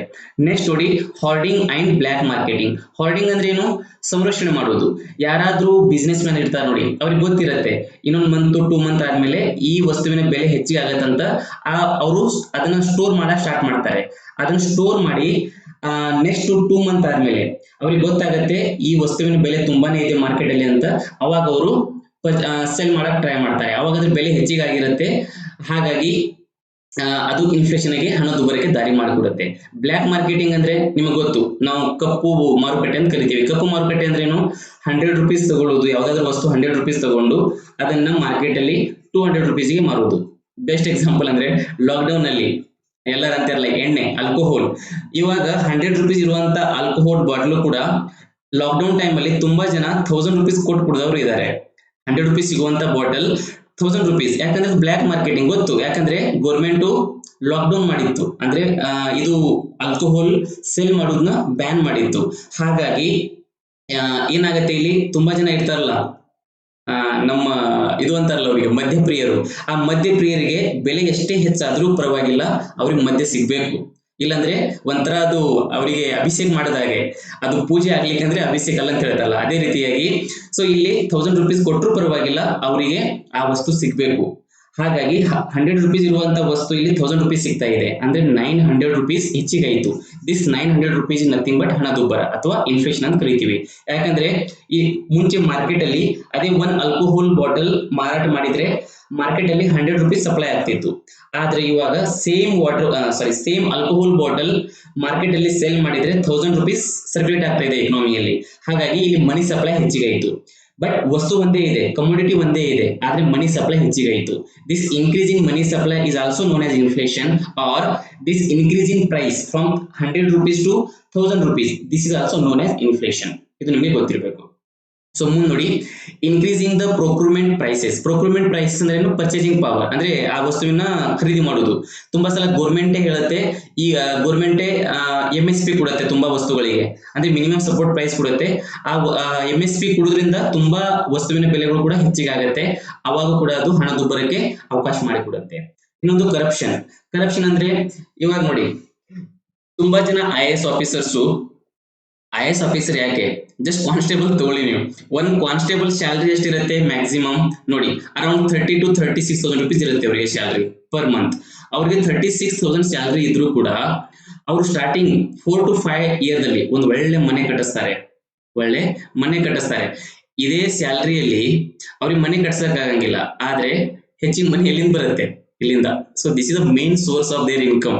So this is the legal source. ಇದು legal source, this is the illegal source. Illegal source ಇದಕ್ಕೆ ಈ ಮನೆ ಕಟ್ಟಕ್ಕೆ ಕಾರಣ. ಅದೇ ಇದು ಲೀಗಲ್ ಸೋರ್ಸ್ ದಿಂದ ಏನ್ ಮಾಡಕ್ಕಾಗಂಗಿಲ್ಲ, ಯಾಕಂದ್ರೆ ಇರುವುದೇ ಸ್ಯಾಲರಿ ಎಷ್ಟು? 36,000. ಆ 36,000 ದಲ್ಲಿ within A span of 3 to 4 years ಇಂತ ಒಳ್ಳೆ ಮನೆ ಕಟ್ಸಕ್ ಆಗಂಗಿಲ್ಲ. ಸೊ ಹಾಗಾಗಿ ನೋಡಿ, ಇಲ್ಲೇನಾಗತ್ತೆ? ಕರಪ್ಷನ್. ಆ ಕರಪ್ಷನ್ ಮಾಡೋದ್ರಿಂದ ಅವ್ರ ಹತ್ರ ದುಡ್ಡು ಹೆಚ್ಚಿಗಾಗತ್ತೆ. ಹೆಚ್ಚಿಗಾದ್ರೆ ಅವ್ರು ಖರ್ಚು ಹೆಚ್ಚಿಗೆ ಮಾಡ್ತಾರೆ. ಮುಂಚೆ ಕಾನ್ಸ್ಟೇಬಲ್ ಆಗಿರ್ಲಿಲ್ಲ, ಎಲ್ಲೋ ವಿಜಯನಗರ ಅಥವಾ ಎಲ್ಲೋ ಒಂದ್ ಕಡೆ ಕುತ್ಕೊಂಡು ಬೆಂಗಳೂರಲ್ಲಿ ಅಥವಾ ಡೆಲ್ಲಿಯಲ್ಲಿ ಅಥವಾ ಎಲ್ಲೋ ಒಂದ್ ಕಡೆ ಧಾರವಾಡಲ್ಲಿ ಕುಂತ್ಕೊಂಡು, ಸೊ ಯಾವ್ದೋ ಒಂದು ಸಣ್ಣ ರೂಮ್ ಅಲ್ಲಿ ಕುಂತು ಪ್ರಿಪರೇಷನ್ ಮಾಡುವಂತ ಒಬ್ಬ ವಿದ್ಯಾರ್ಥಿ ಅಥವಾ ವಿದ್ಯಾರ್ಥಿನಿ ಅವ್ರು ಕಾನ್ಸ್ಟೇಬಲ್ ಆದ್ಮೇಲೆ ಅವ್ರ ಪರ್ಚೇಸಿಂಗ್ ಪವರ್ ತುಂಬಾನೇ ಹೆಚ್ಚಿಗಾಗ್ಬಿಡುತ್ತೆ. ಮನೆಯಲ್ಲಿ LCD ಟಿವಿ ತಗೊಳ್ಳೋದೇನು, AC ತಗೊಳ್ಳೋದೇನು, ರೆಫ್ರಿಜರೇಟರ್ ತಗೊಳ್ಳೋದೇನು, ಇವೆಲ್ಲ ಪರ್ಚೇಸಿಂಗ್ ಪವರ್ ಹೆಚ್ಚಿಗಾಗ್ಬಿಡುತ್ತೆ ಅವ್ರದ್ದು. ಇದೆಲ್ಲ ಪರ್ಚೇಸಿಂಗ್ ಪವರ್ ಹೆಚ್ಚಿಗಾದ್ಮೇಲೆ ಡೆಫಿನೆಟ್ಲಿ ಆ ವಸ್ತುವಿನ ಬೆಲೆ ಹೆಚ್ಚಿಗಾಗತ್ತೆ. ಹಾಗಾಗಿ ಮಾರ್ಕೆಟ್ ಅಲ್ಲಿ ಮನಿ ಸಪ್ಲೈ ಹೆಚ್ಚಿಗಾಗತ್ತೆ. ಅದೇ ಮಾರ್ಕೆಟ್ ಅಲ್ಲಿ ಮನಿ ಸಪ್ಲೈ ಹೆಚ್ಚಿಗಾದ್ರೆ ನಾವು ಅದಕ್ಕೆ ಇನ್ಫ್ಲೇಷನ್ ಅಂತ ಕರಿತೀವಿ. Okay, so corruption is also the main reason for the increase in the inflation. Next ನೋಡಿ, more inflow of foreign currency. ಈಗ ಏನಾದ್ರೂ ಭಾರತದ ಏನ್ ಕರೆನ್ಸಿ ಇದೆಯಲ್ಲ, ಇಂಡಿಯನ್ ರುಪಿ, ಆ ಇಂಡಿಯನ್ ರುಪಿದ ಬೆಲೆ ಹೆಚ್ಚಿಗಾದ್ರೆ ಇನ್ ಕಂಪೇರಿಸನ್ ಟು ಡಾಲರ್, ಈ ಡಾಲರ್ ಮುಂದ್ಗಡೆ ಭಾರತ ಕರೆನ್ಸಿ ವ್ಯಾಲ್ಯೂ ಏನಾದ್ರೂ ಹೆಚ್ಚಿಗಾದ್ರೆ ಭಾರತದಲ್ಲಿ ಡಾಲರ್ ಹೆಚ್ಚಿಗೆ ಬರಕ್ ಸ್ಟಾರ್ಟ್ ಆಗತ್ತೆ. ಅದೇ ಡಾಲರ್ ಭಾರತದಲ್ಲಿ ಹೆಚ್ಚಿಗೆ ಬಂದ್ರೆ ಏನಾಗತ್ತೆ? ಭಾರತದ ಇಂಡಿಯನ್ ರುಪಿ ತುಂಬಾ ಇದು ಸ್ಟ್ರೆಂಗ್ಫುಲ್ ಆಗತ್ತೆ, ಅದ್ರ ಸಾಮರ್ಥ್ಯ ಹೆಚ್ಚಿಗಾಗತ್ತೆ. ಹಾಗಾಗಿ ಮತ್ತೆ ಮಾರ್ಕೆಟ್ ಅಲ್ಲಿ ಮನಿ ಸಪ್ಲೈ ಹೆಚ್ಚಿಗಾಗತ್ತೆ. ಮನಿ ಸಪ್ಲೈ ಹೆಚ್ಚಿಗಾದ್ರೆ ಏನಾಗತ್ತೆ? ಹಣದುಬ್ಬರ ಆಗತ್ತೆ. ಸೊ ಇವೆಲ್ಲ ಪಾಯಿಂಟ್ಸ್ ಎದಕ್ಕೆ? ಡಿಮಾಂಡ್ ಪುಲ್ ಇನ್ಫ್ಲೇಷನ್ ಆಗಕ್ಕೆ. ಇದು ನಿಮಗೆ ಗೊತ್ತಿರಬೇಕು. ಓಕೆ, ಸೊ ನೆಕ್ಸ್ಟ್ ನೋಡಿ, ಕಾಸ್ಟ್ ಪುಷ್ ಇನ್ಫ್ಲೇಷನ್ ಆಗಕ್ಕೆ ತುಂಬಾ ಫ್ಯಾಕ್ಟರ್ಸ್ ಇದಾವೆ. ಅವು ಯಾವ ಫ್ಯಾಕ್ಟರ್ಸ್ ನೋಡಿ. ಇವಾಗ ಸೇಮ್ ಪರ್ಸನ್ ಎ ಅವರು 5,000 rupees ತಗೊಂಡು ಜಾಬ್ ಮಾಡ್ತಾ ಇದ್ದಾರೆ. ಮುಂಚೆ 5,000 rupees ಅವ್ರದ್ದು ಇನ್ಕಮ್ ಇತ್ತು, ಅದೇ ಎಕ್ಸ್ಪೆಂಡಿಚರ್ 2,000 rupees ಎಕ್ಸ್ಪೆಂಡಿಚರ್ ಇತ್ತು ಅವ್ರದ್ದು. So this is the expenditure and this is the income. ಈಗ ಏನಾದ್ರೂ ಇನ್ಫ್ಲೇಷನ್ ಹೆಚ್ಚಿಗಾದ್ರೆ ಮಾರ್ಕೆಟ್ ಅಲ್ಲಿ ಅವ್ರ ಖರ್ಚು 3,000 ಆಗ್ಬಿಡುತ್ತೆ. ಈ ಖರ್ಚು 3,000 ಆದ್ರೆ ಅವ್ರು ಡಿಮಾಂಡ್ ಮಾಡಕ್ ಸ್ಟಾರ್ಟ್ ಮಾಡ್ತಾರೆ. ಏನಂದ್ರೆ, ನೀವು ಕೊಡುವಂತ 5,000 ಸ್ಯಾಲರಿಯಲ್ಲಿ ನಮ್ಗೆ ಮನೆ ಮೇಂಟೈನ್ ಮಾಡಕ್ ಆಗ್ತಾ ಇಲ್ಲ, so you please increase my salary ಅಂತ ಅವರು ಓನರ್ಗೆ ಸ್ಟ್ರೈಕ್ ಮಾಡಕ್ ಸ್ಟಾರ್ಟ್ ಮಾಡ್ತಾರೆ. ಅವಾಗ ಓನರ್ ಏನ್ ಮಾಡ್ತಾನೆ? ಸ್ಯಾಲರಿ ಹೆಚ್ಚಿಗೆ ಮಾಡ್ಲೇಬೇಕಾಗತ್ತೆ. ಇಲ್ಲಿ ಓನರ್ ಏನಾದ್ರೂ ಅವ್ರ ಸ್ಯಾಲರಿ 6,000 rupees ಮಾಡಿದ್ರೆ ಅವರು ಏನ್ ಉತ್ಪಾದನೆ ಮಾಡ್ತಾ ಇದ್ರು ಆ ವಸ್ತುವಿನ ಬೆಲೆನೂ ಹೆಚ್ಚಿಗೆ ಮಾಡ್ಬೇಕಾಗತ್ತೆ. ಇಲ್ಲಾಂದ್ರೆ ಆ ಓನರ್ ಲಾಸ್ ಆಗತ್ತೆ. ಯಾಕಂದ್ರೆ ಓನರ್ ಇಲ್ಲಿ 1,000 rupees ಎಕ್ಸ್ಟ್ರಾ ಕೊಡ್ತಾ ಇದ್ದಾನೆ ಯಾರಿಗೆ? ಇವರಿಗೆ, ಎಂಪ್ಲಾಯೀಸ್ಗೆ. ಹಾಗಾಗಿ ಅವನೇನಾದ್ರೂ ಸ್ಯಾಲರಿ ಹೆಚ್ಚಿಗೆ ಮಾಡಿದ್ರೆ, ವೇಜಸ್ ಅಂದ್ರೆ ಸ್ಯಾಲರಿ ಏನಾದ್ರೂ ಹೆಚ್ಚಿಗೆ ಮಾಡಿದ್ರೆ ಅವರು ಉತ್ಪಾದನೆ ಮಾಡುವಂತ ವಸ್ತುವಿನ ಬೆಲೆಯಲ್ಲಿ ಕೂಡ ಹೆಚ್ಚಿಗೆ ಮಾಡ್ಬೇಕಾಗತ್ತೆ. ಹಾಗಾಗಿ ಇಲ್ಲಿ ಪ್ರೊಡ್ಯೂಸರ್ ಅಂದ್ರೆ ಯಾರು ಉತ್ಪಾದನೆ ಮಾಡ್ತಾ ಇದ್ದಾರೆ ನೋಡಿ, ಅವ್ರ ಸ್ಯಾಲರಿ ಹೆಚ್ಚಿಗೆ ಆಗೋದ್ರಿಂದ ಈ ವಸ್ತುವಿನ ಬೆಲೆಯಲ್ಲಿ ಕೂಡ ಹೆಚ್ಚಿಗೆ ಆಗ್ತಾ ಇದೆ. ಹಾಗಾಗಿ ಇದಕ್ಕೆ ನಾವು ಕಾಸ್ಟ್ ಪುಷ್ ಇನ್ಫ್ಲೇಷನ್ ಅಂತ ಕರಿತೀವಿ. ಈ ಕಾಸ್ಟ್ ಪುಷ್ ಇನ್ಫ್ಲೇಷನ್ ಮೇನ್ಲಿ ಎದರಿಂದ ಆಗತ್ತೆ? ಪ್ರೊಡ್ಯೂಸರ್ದಿಂದ. ಮತ್ತೆ ಅದೇ ನಾವು ಆಗ್ತಾನೆ ನೋಡಿದೀವಿ ಡಿಮಾಂಡ್ ಪುಲ್ ಇನ್ಫ್ಲೇಷನ್. ಆ ಡಿಮಾಂಡ್ ಪುಲ್ ಎದರಿಂದ ಆಗತ್ತೆ? ಮೇನ್ಲಿ ಕನ್ಸ್ಯೂಮರ್ ಡಿಮಾಂಡ್ ಹೆಚ್ಚಿಗಾದ್ರೆ ಇನ್ಫ್ಲೇಷನ್ ಆಗತ್ತೆ. ಆದ್ರೆ ಇಲ್ಲಿ ಮೇನ್ಲಿ ದ ಪ್ರೊಡ್ಯೂಸರ್, ಯಾರು ಉತ್ಪಾದನೆ ಮಾಡ್ತಾರೆ ಅವ್ರ ಡಿಮಾಂಡ್ಸ್ ಹೆಚ್ಚಿಗೆ ಆಗ್ತವೆ, ಅದರಿಂದ ಇಲ್ಲಿ ಬೆಲೆ ಹೆಚ್ಚಿಗೆ ಆಗುತ್ತೆ. ಸೊ ಸೆಕೆಂಡ್ ಪಾಯಿಂಟ್ ನೋಡಿ, rise in the rate of interest rate. ಇಲ್ಲಿ ಇಂಟ್ರೆಸ್ಟ್ ರೇಟ್ ಯಾಕೆ ಹೆಚ್ಚಿಗೆ ಆಗುತ್ತೆ? ಇವಾಗ ನೋಡಿ, ಇಲ್ಲಿ RBI ಇದೆ. ಓಕೆ, ಇಲ್ಲಿ RBI ಇದೆ ಅಂತ ತಿಳ್ಕೊಳ್ಳಿ. 1 minute. ಸೊ RBI ಮುಂಚೆ ಲೋನ್ ಕೊಡ್ತಿತ್ತು. ಸೊ ಮುಂಚೆ ಲೋನು ಒಂದು 100 ರೂಪೀಸ್ ಲೋನಿಗೆ ಅರೌಂಡ್ 3% ಇಂಟ್ರೆಸ್ಟ್ ರೇಟ್ ಅಂತ ತಿಳ್ಕೊಳ್ಳಿ. ಸೊ 3% ಇಂಟ್ರೆಸ್ಟ್ ರೇಟ್ ಆಯ್ತು, ಮುಂಚೆ 100 ರೂಪೀಸ್ ಇತ್ತು. ಈಗ ಏನಾದ್ರೂ ಇದು ಇಂಟ್ರೆಸ್ಟ್ ರೇಟ್ ಕಡಿಮೆ ಅಂತ ತುಂಬಾ ಜನ ಲೋನ್ ತಗೊಳ್ಳೋಕೆ ಸ್ಟಾರ್ಟ್ ಮಾಡ್ತಾರೆ. ತುಂಬಾ ಜನ ಲೋನ್ ತಗೊಂಡ್ರೆ ಏನಾಗುತ್ತೆ, ಜನರ ಹತ್ರ ದುಡ್ಡು ಹೆಚ್ಚಿಗೆ ಆಗುತ್ತೆ. ಈಗ ಜನರ ಹತ್ರ ದುಡ್ಡು ಹೆಚ್ಚಿಗಾದ್ರೆ ಅವ್ರು ಹೆಚ್ಚಿಗೆ ಖರ್ಚು ಮಾಡಕ್ ಸ್ಟಾರ್ಟ್ ಮಾಡ್ತಾರೆ. ಹಾಗಾಗಿ ಮಾರ್ಕೆಟ್ ಅಲ್ಲಿ ಮನಿ ಸಪ್ಲೈ ಹೆಚ್ಚಿಗಾಗತ್ತೆ. ಅದೇ ಮನಿ ಸಪ್ಲೈ ಕಡಿಮೆ ಆಗ್ಬೇಕಂದ್ರೆ ಏನಾಗ್ಬೇಕು, ಇಲ್ಲಿ ಜನರಿಗೆ ಕೊಡುವಂತ ಲೋನು ಕಡಿಮೆ ಆಗ್ಬೇಕು. ಈಗ ಜನರಿಗೆ ಕೊಡುವಂತ ಲೋನ್ ಕಡಿಮೆ ಆಗ್ಬೇಕಂದ್ರೆ ಡೆಫಿನೆಟ್ಲಿ ಏನ್ ಮಾಡ್ಬೇಕು, ಅದ್ರ ಇಂಟ್ರೆಸ್ಟ್ ರೇಟ್ ಹೆಚ್ಚಿಗೆ ಮಾಡ್ಬೇಕಾಗತ್ತೆ. ಸೊ ಇಂಟ್ರೆಸ್ಟ್ ರೇಟ್ ಹೆಚ್ಚಿಗೆ ಮಾಡಿದ್ರೆ ಜನ ಲೋನ್ ಕಡಿಮೆ ತಗೋತಾರೆ ಬ್ಯಾಂಕ್ ಕಡೆಯಿಂದ. Okay, like SBI, not RBI. ಈಗ SBI ತಗೊಳ್ಳಿ, ಯಾಕಂದ್ರೆ ಜನ ಲೋನ್ ತಗೋಬೇಕಂದ್ರೆ RBI ಹತ್ರ ಹೋಗಂಗಿಲ್ಲ. ನಾವು ಮೋಸ್ಟ್ಲಿ SBI ಅಥವಾ HDFC, ICICI ಬ್ಯಾಂಕ್, ಗ್ರಾಮೀಣ ಬ್ಯಾಂಕ್, ಆ ಬ್ಯಾಂಕಿಗೆ ಹೋಗ್ತೀವಿ. So which is nearest to us. So ಇಲ್ಲಿ ಲೋನ್ ತಗೊಳ್ಳುವಂತ ಕೆಪಾಸಿಟಿ ಕಡಿಮೆ ಆಗ್ಬೇಕಂದ್ರೆ ಇಲ್ಲಿ ಇಂಟ್ರೆಸ್ಟ್ ರೇಟ್ ಹೆಚ್ಚಿಗೆ ಮಾಡ್ಬೇಕಾಗತ್ತೆ. ಸೊ ಇಂಟ್ರೆಸ್ಟ್ ರೇಟ್ ಹೆಚ್ಚಿಗೆ ಮಾಡಿದ್ರೆ ಜನ ಲೋನ್ ತಗೊಳ್ಳೋದು ಕಡಿಮೆ ಮಾಡ್ತಾರೆ, ಜನರ ಹತ್ರ ದುಡ್ಡು ಕಡಿಮೆ ಆಗುತ್ತೆ. ಹಾಗಾಗಿ ಅವ್ರು ಖರ್ಚು ಕಡಿಮೆ ಮಾಡ್ತಾರೆ, ಮಾರ್ಕೆಟ್ ಅಲ್ಲಿ ಮನಿ ಸಪ್ಲೈ ಕಡಿಮೆ ಆಗುತ್ತೆ. ಮಾರ್ಕೆಟ್ ಅಲ್ಲಿ ಮನಿ ಸಪ್ಲೈ ಕಡಿಮೆ ಆದ್ರೆ ಅದು ಇನ್ಫ್ಲೇಷನ್ ಅಥವಾ ಹಣದುಬ್ಬರ ಕಡಿಮೆ ಆಗುತ್ತೆ. ಓಕೆ, ಸೊ ಹಾಗಾಗಿ ಇಲ್ಲಿ ಏನಾಗುತ್ತೆ ಅಂದ್ರೆ ಇಂಟ್ರೆಸ್ಟ್ ರೇಟು ಹೆಚ್ಚಿಗೆ ಮಾಡಬೇಕಾಗತ್ತೆ. ಕಾಸ್ಟ್ ಪುಷ್ ಇನ್ಫ್ಲೇಷನ್ ಅಲ್ಲಿ ಇಂಟ್ರೆಸ್ಟ್ ರೇಟ್ ಹೆಚ್ಚಿಗಾದ್ರೆ ಅದು ಹಣದುಬ್ಬರ ಹೆಚ್ಚಿಗೆ ಮಾಡುತ್ತೆ. ಸೊ ನೆಕ್ಸ್ಟ್ ನೋಡಿ, rise in the prices of the raw materials. Rise in the price of the raw materials. ಈಗ ಫಾರ್ ಎಕ್ಸಾಂಪಲ್ ಒಂದ್ ಶರ್ಟ್ ಯಾವ್ದಾದ್ರು ಈ ವ್ಯಕ್ತಿಗೆ ಬೇಕಾಗುವಂತ ಶರ್ಟ್ ಈಗ ಫೈನಲ್ 100 ರೂಪೀಸ್ ಅಂತ ತಿಳ್ಕೊಳ್ಳಿ ಶರ್ಟ್ ಬೆಲೆ. ಸೊ ಒಂದ್ ಶರ್ಟ್ ಬೆಲೆ 100 ರೂಪೀಸ್ ಇದೆ. ಸೊ ಇದಕ್ಕೆ ಇನ್ಪುಟ್ ಏನು, ಕಾಟನ್. ಓಕೆ, ಸೊ ಕಾಟನ್ ಹತ್ತಿ ಬೇಕು. ಓಕೆ, ಈಗ ಏನಾದ್ರೂ ಈ ಕಾಟನ್ ಬೆಲೆ ಹೆಚ್ಚಿಗಾದ್ರೆ ಈ ಶರ್ಟಿನ ಬೆಲೆ ಹೆಚ್ಚಿಗೆ ಆಗುತ್ತೆ. ಹಾಗಾಗಿ ಯಾವುದು ಇದು ಫೈನಲ್ ಪ್ರಾಡಕ್ಟ್, ಇದು this is the final product. Okay, final product ಅಂದ್ರೆ ಇದು initial product are the input ಅಂತ ಕರಿತೀವಿ ನಾವು, ಇನ್ಪುಟ್. ಈಗ ಇನ್ಪುಟ್ ಬೆಲೆ ಹೆಚ್ಚಿಗಾದ್ರೆ ಇದು ಔಟ್ಪುಟ್ ಬೆಲೆ ಹೆಚ್ಚಿಗಾಗತ್ತೆ. ಓಕೆ, ಔಟ್ಪುಟ್ ಬೆಲೆ ಹೆಚ್ಚಿಗಾಗತ್ತೆ. ಹಾಗಾಗಿ rise in the price of the raw materials increases the prices of the final product. ಆ ಫೈನಲ್ ಪ್ರಾಡಕ್ಟ್ ವ್ಯಾಲ್ಯೂ ಹೆಚ್ಚಿಗಾದ್ರೆ ಏನಾಗುತ್ತೆ, ಇನ್ಫ್ಲೇಷನ್ ಹೆಚ್ಚಿಗಾಗುತ್ತೆ. So this is the cost push factor. ಇನ್ನೊಂದು structural bottlenecks. Structural bottlenecks ಅಂದ್ರೆ ಏನು, for example ಈಗ ಯಾವ್ದಾದ್ರು ತುಂಬಾ ಸಲ ನೋಡಿ ನಮ್ ಕಡೆ ಸ್ಟೋರೇಜ್ ಚೆನ್ನಾಗಿರಂಗಿಲ್ಲ, ಸ್ಟೋರೇಜ್ ಇರಂಗಿಲ್ಲ. ಮೋಸ್ಟ್ ಆಫ್ ದ ಟೈಮ್ ಎಲ್ಲ ವಸ್ತುಗಳು ಕೆಟ್ಟು ಹೋಗ್ತವೆ. ವಸ್ತುಗಳು ಕೆಟ್ಟು ಹೋಗೋದ್ರಿಂದ ಸಪ್ಲೈ ಕಡಿಮೆ ಆಗುತ್ತೆ. ಸಪ್ಲೈ ಕಡಿಮೆ ಆದ್ರೆ ಮತ್ತೆ ಆ ವಸ್ತುವಿನ ಪ್ರೊಡಕ್ಷನ್ ಮಾಡ್ಬೇಕಾಗತ್ತೆ. ಆ ವಸ್ತುವಿನ ಪ್ರೊಡಕ್ಷನ್ ಮಾಡ್ಬೇಕಂದ್ರೆ ಇನ್ಪುಟ್ ಕಾಸ್ಟ್ ಹೆಚ್ಚಿಗೆ ಆಗುತ್ತೆ. ಅಥವಾ ಅದೇ ಯಾವ್ದಾದ್ರು ವಸ್ತು ಚೆನ್ನಾಗಿ ಸ್ಟೋರ್ ಮಾಡ್ಬೇಕಂದ್ರೆ ಏನ್ ಮಾಡ್ಬೇಕಾಗತ್ತೆ, ಒಳ್ಳೆ ಮನೆ ಕಟ್ಸ್ಬೇಕಾಗತ್ತೆ. ಓಕೆ, ಸೊ ಲೈಕ್ ನಾವು ಇದು ಅಂತೀವಲ್ಲ ಸ್ಟೋರ್ ಹೌಸಸ್, ಆ ಸ್ಟೋರ್ ಹೌಸ್ ಕಟ್ಸ್ಬೇಕಾಗತ್ತೆ. ಆ ಸ್ಟೋರ್ ಹೌಸ್ ಕಟ್ಸ್ಬೇಕಂದ್ರೆ ಅದಕ್ಕೂ ಕೂಡ ಖರ್ಚು ಮಾಡ್ಬೇಕಾಗತ್ತೆ. ಸೊ ಈ ಸ್ಟೋರ್ ಹೌಸ್ಗೆ ಆಗುವಂತ ಖರ್ಚದಿಂದ ಆ ವಸ್ತುವಿನ ಬೆಲೆಯಲ್ಲೂ ಕೂಡ ಹೆಚ್ಚಿಗೆ ಆಗತ್ತೆ. Okay, so structural bottle next. ಇನ್ನೊಂದು ಹಾರ್ಡಿಂಗ್. ಆಗ ಹೇಳಿದ್ವಿ ನಾವು, ಸಂಗ್ರಹಣೆ ಹೆಚ್ಚಿಗಾದ್ರೆ ಏನಾಗುತ್ತೆ, ಮಾರ್ಕೆಟ್ ಅಲ್ಲಿ ಸಪ್ಲೈ ಕಡಿಮೆ ಆಗುತ್ತೆ. ಸಪ್ಲೈ ಕಡಿಮೆ ಆದ್ರೆ ಆ ವಸ್ತುವಿನ ಬೆಲೆ ಹೆಚ್ಚಿಗೆ ಆಗುತ್ತೆ. ಅದೇ ಸೇಮ್ ಆಗಿ ಬ್ಲ್ಯಾಕ್ ಮಾರ್ಕೆಟಿಂಗ್. ಬ್ಲ್ಯಾಕ್ ಮಾರ್ಕೆಟಿಂಗ್ ಅಂದ್ರೆ ಮೂವೀಸ್. ಇವಾಗ ನೋಡಿ ನಿಮ್ ಫ್ರೆಂಡ್ಸ್ ಬಂದಿರ್ತಾರೆ. ಓಕೆ, ಫಸ್ಟ್ ತುಂಬಾ ಜನ ಇರ್ತಾರೆ. ಇವತ್ತು ಪುನೀತ್ ಅವ್ರದ್ದು ಫಸ್ಟ್ ಅಂದ್ರೆ ಮೂವಿ ರಿಲೀಸ್ ಆದ್ರೆ ನಾನು ಫಸ್ಟ್ ನೋಡ್ಬೇಕಂತ ಇರುತ್ತೆ. ತುಂಬಾ ಜನ ಇರುತ್ತೆ, ಅವ್ರ ಫ್ಯಾನ್ಸ್ ಇರ್ತಾರೆ. ಸೊ ಇನ್ಕ್ಲೂಡಿಂಗ್ ಮೀ, ನಾವು ಕೂಡ ಬಿಗ್ ಫ್ಯಾನ್ ಪುನೀತ್ ರಾಜ್ಕುಮಾರ್ಗೆ. ಸೊ ಹಾಗಾಗಿ ನೋಡಿ, ಪುನೀತ್ ರಾಜ್ಕುಮಾರ್ ಯಾವ್ದಾದ್ರು ಮೂವಿ ಬಂದ್ರೆ ಅವ್ರದ್ದು ಮೂವಿ ನೋಡ್ಲೇಬೇಕು, ಅದನ್ನ ಫಸ್ಟ್ ಶೋ ನೋಡ್ಬೇಕಂತ ತುಂಬಾ ಜನ. ಅದು ಏನಾದ್ರು ಈಗ ಹೇಳ್ತಾರೆ ತುಂಬಾ ಜನ, ಟಿಕೆಟ್ ಕ್ಲೋಸ್ ಆಗಿದೆ, ಇವಾಗ ಟಿಕೆಟ್ ಸಿಗಂಗಿಲ್ಲ ಅಂತ. ಆ ಟಿಕೆಟ್ ನಾರ್ಮಲ್ ಟೈಮಲ್ಲಿ 100 ರೂಪೀಸ್ ಇದ್ರು ಕೂಡ ಬ್ಲ್ಯಾಕ್ ಟಿಕೆಟ್ ಕೇಳ್ತಾರೆ. ಆ ಬ್ಲ್ಯಾಕ್ ಟಿಕೆಟ್ 500 ರೂಪೀಸ್ ಅಂದ್ರೂ ಕೂಡ ತಗೊಳ್ಳುವಂತ ಹುಚ್ಚು ಅಭಿಮಾನಿಗಳು ಇದ್ದೇ ಇರ್ತಾರೆ. ಓಕೆ, ಯಾಕಂದ್ರೆ ನಾವು ಫಸ್ಟ್ ನೋಡ್ಲೇಬೇಕಂತ. ಸೊ ಹಾಗಾಗಿ ಇದು ಬ್ಲ್ಯಾಕ್ ಮಾರ್ಕೆಟಿಂಗ್ ಅಂತ ಕರೀತಾರೆ. ಸೊ ಅವ್ರಿಗೆ ಗೊತ್ತು, ಆ ಥಿಯೇಟರ್ದವರಿಗೆ ಅಂದ್ರೆ ಮೂವಿ ಥಿಯೇಟರ್ ಅವರಿಗೆ ಏನಂದ್ರೆ ತುಂಬಾ ಜನ ಲಾಸ್ಟಿಗೆ ಬಂದೇ ಬರ್ತಾರಂತ. ಸೊ ಹಾಗಾಗಿ ದಿಸ್ ಇಸ್ ಬ್ಲ್ಯಾಕ್ ಮಾರ್ಕೆಟಿಂಗ್. ಈ ಬ್ಲ್ಯಾಕ್ ಮಾರ್ಕೆಟಿಂಗ್ ಕೂಡ ಇವಾಗ ನೋಡಿ, ಟಿಕೆಟ್ ಬೆಲೆ 100 ರೂಪೀಸ್ ಇದ್ದು 500 ರೂಪೀಸ್ ಆಯ್ತು. ನಾವು ಇದಕ್ಕೆ ಬ್ಲ್ಯಾಕ್ ಮಾರ್ಕೆಟಿಂಗ್ ಅಂತ ಕರಿತೀವಿ. So with increase this price, 100 rupees ಇದ್ದು 500 ಆಯ್ತು. ಸೊ ಏನಾಗುತ್ತೆ, ಇಲ್ಲಿ ಮುಂಚೆ ಮಾರ್ಕೆಟ್ ಅಲ್ಲಿ 1 ಟಿಕೆಟ್ ಮಾರಾಟ ಮಾಡಿದ್ರೆ ಮಾರ್ಕೆಟ್ ಅಲ್ಲಿ 100 ರೂಪೀಸ್ ಸಪ್ಲೈ ಆಗ್ತಿತ್ತು. ಆದ್ರೆ ಅದೇ ಸೇಮ್ ಮಾರ್ಕೆಟ್ ಅಲ್ಲಿ 500 ರೂಪೀಸ್ ಸಪ್ಲೈ ಆಗ್ತಾ ಇದೆ. ಆದ್ರೆ ವಸ್ತು ಮಾತ್ರ ಒಂದೇ, ಅದು ಯಾವುದು, ಮೂವಿ ಟಿಕೆಟ್. ಓಕೆ, ಹಾಗಾಗಿ so this is also responsible for cost push factor. ಇನ್ನೊಂದು ನೋಡಿ, rise in the minimum support price. ಇವಾಗ ಯಾವ್ದಾದ್ರು ಗೋಧಿ ತಗೊಳ್ಳಿ, ರೈಸ್. ಈಗ ರೈಸಿನ ಬೆಲೆ 1 kg 50 ರೂಪೀಸ್ ಇರುತ್ತೆ ಅಂತ ತಿಳ್ಕೊಳ್ಳಿ ಮಾರ್ಕೆಟ್ ಅಲ್ಲಿ. ಸೊ ಗೌರ್ಮೆಂಟ್ ಹೇಳುತ್ತೆ ಇದ್ರ ಮಿನಿಮಮ್ ಪ್ರೈಸ್ 60 ರೂಪೀಸ್ ಅಂತ. ಮಿನಿಮಮ್ 60 ರೂಪೀಸ್ ಪರ್ ಕೆಜಿ ಅಂತ ಹೇಳ್ಬಿಡುತ್ತೆ ಗೌರ್ಮೆಂಟ್.